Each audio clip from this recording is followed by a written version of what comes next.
Praise the Lord. മർക്കോസ് എഴുതിയ സുവിശേഷം 7-ാം അധ്യായം. യെരൂശലേമിൽ നിന്ന് പരീശന്മാരും ചില ശാസ്ത്രിമാരും അവൻ്റെ അടുക്കൽ വന്നുകൂടി. അവൻ്റെ ശിഷ്യന്മാരിൽ ചിലർ ശുദ്ധിയില്ലാത്ത എന്നുവച്ചാൽ കഴുകാത്ത കൈ കൊണ്ട് ഭക്ഷണം കഴിക്കുന്നത് അവർ കണ്ടു. പരീശന്മാരും യഹൂദന്മാരൊക്കെയും പൂർവന്മാരുടെ സമ്പ്രദായം പ്രമാണിച്ച് കൈ നന്നായി കഴുകിയിട്ടല്ലാതെ ഭക്ഷണം കഴിക്കുകയില്ല. ചന്തയിൽ നിന്ന് വരുമ്പോഴും കുളിച്ചിട്ടല്ലാതെ ഭക്ഷണം കഴിക്കുകയില്ല. പാനപാത്രം, ഭരണി, ചെമ്പ് എന്നിവ കഴുകുക മുതലായി പലതും പ്രമാണിക്കുന്നത് അവർക്ക് ചട്ടമായി ഇരിക്കുന്നു.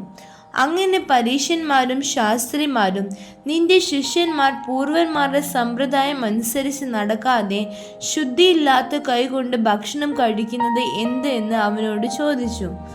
അവൻ അവരോട് ഉത്തരം പറഞ്ഞത്, കപടഭക്തിക്കാര, നിങ്ങളെക്കുറിച്ച് യെശയ്യാവ് പ്രവചിച്ചത് ശരി. ഈ ജനം അധരം കൊണ്ട് എന്നെ ബഹുമാനിക്കുന്നു എങ്കിലും അവരുടെ ഹൃദയം എങ്കിൽ നിന്ന് ദൂരത്ത് അകന്നിരിക്കുന്നു. മാനുഷിക കൽപ്പനകളായ ഉപദേശങ്ങളെ അവർ ഉപദേശിക്കുന്നത് കൊണ്ട് എന്നെ വ്യർത്ഥമായി ഭജിക്കുന്നു എന്ന് എഴുതിയിരിക്കുന്നത് പോലെ തന്നെ നിങ്ങൾ ദൈവകൽപ്പന വിട്ടും കളഞ്ഞു മനുഷ്യരുടെ സമ്പ്രദായം പ്രമാണിക്കുന്നു. പിന്നെ അവരോട് പറഞ്ഞത്, നിങ്ങളുടെ സമ്പ്രദായം പ്രമാണിപ്പാൻ വേണ്ടി നിങ്ങൾ ദൈവകൽപ്പന തള്ളിക്കളയുന്നത് നന്നായി. നിന്റെ അപ്പനെയും അമ്മയും ബഹുമാനിക്കുക എന്നും അപ്പനെയോ അമ്മയോ പ്രാകുന്നവർ മരിക്കണമെന്നും മോശ പറഞ്ഞുവല്ലോ.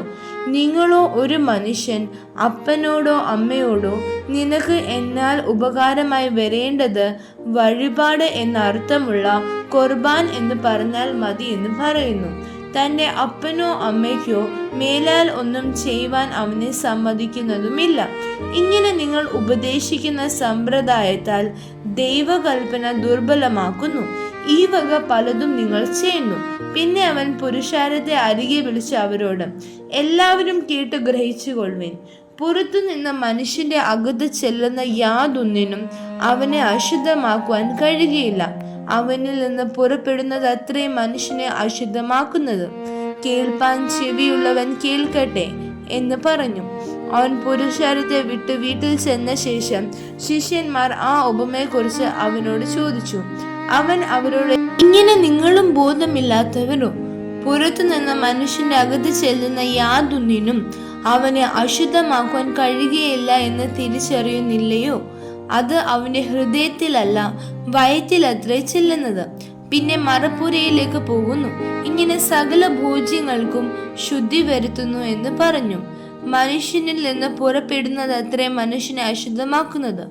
അകത്തു നിന്ന് മനുഷ്യരുടെ ഹൃദയത്തിൽ നിന്നു തന്നെ ദുശ്ചിന്ത, വ്യഭിചാരം, പരസംഗം, കൊലപാതകം, മോഷണം, അത്യാഗ്രഹം, ദുഷ്ടത, ചതി, ദുഷ്കർമ്മം, വിടക്കുകണ്ണ്, ദൂഷണം, അഹങ്കാരം, മൂഢത എന്നിവ പുറപ്പെടുന്നു.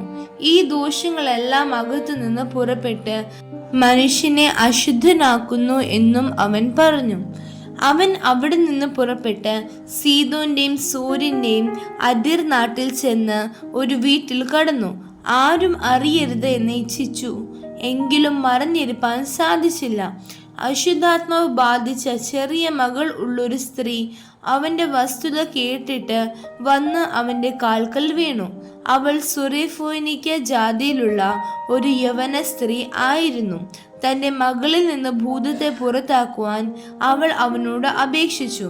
യേശു അവളോട്, മുമ്പേ മക്കൾക്ക് തൃപ്തി വരട്ടെ, മക്കളുടെ അപ്പം എടുത്ത് ചെറുനായ്ക്കൾക്ക് ഇട്ടുകൊടുക്കുന്നത് നന്നല്ല എന്ന് പറഞ്ഞു.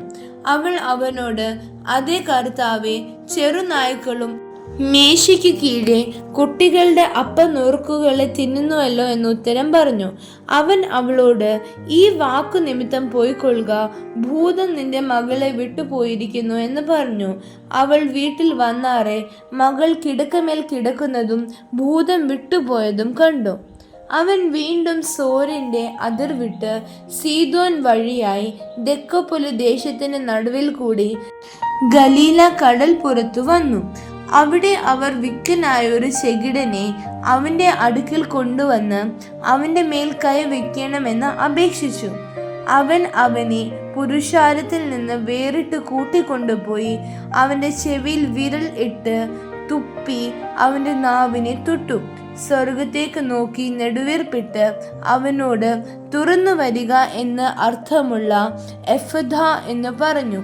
ഉടനെ അവൻ്റെ ചെവി തുറന്നു, നാവിൻ്റെ കെട്ടും അഴിഞ്ഞിട്ട് അവൻ ശരിയായി സംസാരിച്ചു.